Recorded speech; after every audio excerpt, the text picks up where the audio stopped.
welcome you inside our studio on this Sunday morning. Wow, what a day yesterday. More on that to come shortly. Tim Howard, Robbie Earle, I'm Rebecca Lowe. Lovely to have your company. And as we look at this situation, Robbie, with Aston Villa, one goal and no wins. A change at the top in terms of Monchi leaving, as I mentioned. But the team look so different from last season. What is the problem? Well, first of all, this is the toughest period Unai Emery's had at the football club in terms of form, in terms of style of play, in terms of mood around the football club backs. And it's interesting that I always remember we spoke with Unai Emery at the first Premier League Summer Series, and I always remember when he said, I don't mind if the players don't like me, as long as they respect me and do what I want. So, and we've heard from a few different sources, he's a hands-off manager. He's not one of them who's cuddly and huggy, and that's fine when things are going well.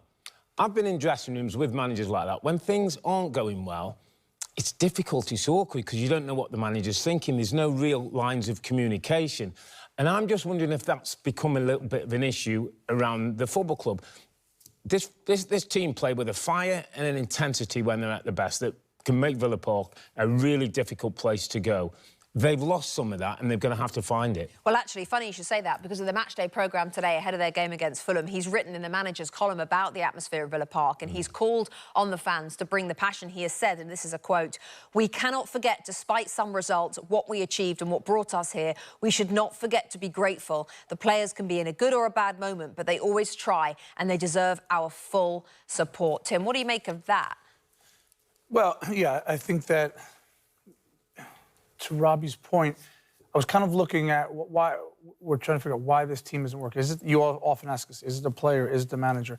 With PSR and the restrictions, they weren't able to address that situation in terms of making really good signings. And when you're a player, and I can tell you, I was at Everton, a very similar kind of style club, we were desperate for new blood. If we went into preseason and there wasn't anybody there, it was like, how do we lift this thing again? Because we had a manager who was so demanding. Unai Emery on the training pitch is so demanding.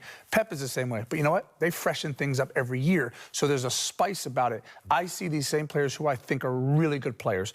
They've overachieved. They've gotten themselves in the Champions League in the last couple of years. I look at the same players thinking, it's that message. The manager is drilling it into them, and I just don't see them being inspired. What brings that is new players that inspire. Yes, Harvey Elliott's a good player, but they would have been looking to freshen this up more, and they haven't. When you look at Unai Emery, though, he has so much credit in the bank. He's not under pressure, is he, Tim, for his job? I wouldn't think so. No, I wouldn't think so. But again, he knows how to win games. He knows how to win in Europe. I think he'll get this right, but this, to me, is on the players. They've got to liven up as well. Yeah, it's interesting as well, because when you look at the table, and I just mentioned it, they're level on points with West Ham United, and yesterday morning, West Ham United fired their manager, Graham Potter, and they've brought in Nuno Espirito Santo.